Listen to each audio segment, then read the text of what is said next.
हसरे पिले आज तुमको मनीष मनरे केमिति आत्मबरिमा और आत्मगर्व ताकू पतन मुख को टाणी नहीं थाए से विषय एक सुंदर गपटे कहूची मन दे शुण।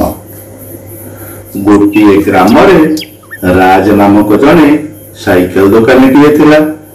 से ता स्त्री सुमति एवं पुओ सोमेश एक छोटिया घरे रहूला। से अत्यंत गरीब थिला। से एक छोटिया साइकेल दुकान टे खोली सुखे दुखे ता परिवार प्रतिपोषण करुला। एहीपरि भावे समय बीते चलीथिला। ता पुओ सोमेश भल पढ़ुला किंतु ता पाखरे धनर अभाव हेतु से ता पुओ को भल विद्यालय पढ़ाई पारु नथिला। धीरे धीरे ता पुओ बड़ हैला। विद्यालय पाठ पढ़ा समाप्त करी कॉलेज रे पढ़िबा पई इच्छा कला। परंतु ता बापार टंका अभाव हेतु से कॉलेज रे पढ़ी पारिला नाही। से पाठ पढ़ा छाड़ी ता बापा को काम रे सहाय्य करबा को लागेला। धीरे धीरे से मध्य साइकेल रो समस्त कार्य शिखिगला। एहीपरि भावे बापा पुओ गोटे दुकान रे काम करिबारु तांको व्यवसाय भल चलिला। फलरे आर्थिक अवस्था धीरे धीरे सुदृढ़ हैला। किछि दिन पर सोमेश मुंड को एक बुद्धि आसिला। से भाविला से निजे सहर रे गोटे बड़ साइकेल दुकान खोलिबो जेउठी साइकेल मरामती सह नुआ नुआ साइकेल बिक्री करिबो। से भाबिथिबा अनुसार सहर रे एक बड़ साइकेल दुकान टी खोलिला। राज तार पुराना साइकेल दुकान रे काम करी निज स्त्री सह गाँव रे रहितला। धीरे धीरे सोमेश्वर व्यवसाय भल भाव चलिला। फल ता बापा माँ तार विवाह कराइदेले। से ता स्त्री सह सहर रे बास करला। धीरे धीरे तार व्यवसाय बढ़िया फल से धनी हेबारे लागिला। से धनी हेबा सह तार देखाई हेबापण मध्य बढ़िबा को लागिला। से अनावश्यक जिनिस किणवारे टंका को अजथारे खर्च करबा को लागिला। से ता निज घरे समस्त विलासपूर्ण जिनिस भर्ती करिबारे लागिला। से आय ठारू अधिक व्यय करिया फल ता पाखे थिबा समस्त धन धीरे धीरे कमिबा को लागिला। एपरिकी से ता दुकान पाई किणिथिबा सामग्रीर मूल टंका मध्य देई पारिला नाही। ता आर्थिक परिस्थिति दुर्बल हेबारे लागिला। एपरि किछि दिन गला परे ता बापांको देह खराब होला। ता बापांको पाखरे टंकार अभाव हेतु से तांको पुओ पाखकु साहाय्य मागिबाकु आसिथिले। से जेतेबेले तांको पुओ को टंका मागिले सोमेश पाखरे तो टंकार अभाव थिला। से निजर टंका देबाकु अक्षमता प्रकाश कला एवं निजर भूल को बुझी न पारी ओलोटी बापा को कहला, बापा तमे जदि मते भल विद्यालय कॉलेज रे पढ़ाई थांत तेबे आज मु गोटे भल बड़ चाकरी करिथांती एवं मोटा अंकर दरमा पाउथांती।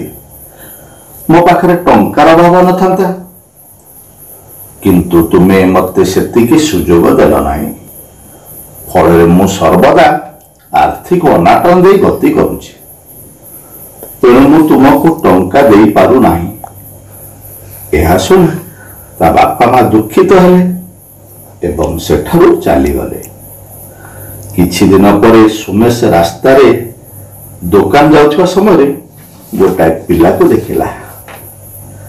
पिलाटी रास्तार कड़े बसी छोट छोट पिलांकर अनेक गुड़िए खेलना धरी बिक्री करुला। यह देखी सोमेश से पिलाटी पाखु गला एवं से पिलाटी को पचारिला, बाबुरे पाठ पढ़िबा समय तुमे एपरि काम काहे करूछ?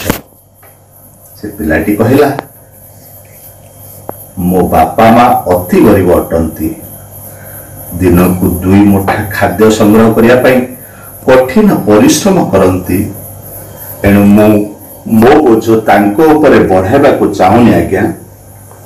एणु मो पाठ पढ़ा समय पाठ पढ़ा सह अन्य समय खेलना बिक्री करी घरर आर्थिक अवस्था को किछि मात्रा लाघव करने चाहूँगी। ता सह मो पढ़ा खर्च भी तुलाई पारुछि। एही कार्य करी मो परिवार तथा पितामाता को साहाय्य करुथिबारु मु निजको खुशी अनुभव करुछि एवं यह मोर कर्तव्य मध्य भावुछि। ए घटना सोमेश मनरे गभीर प्रभाव पकाइला।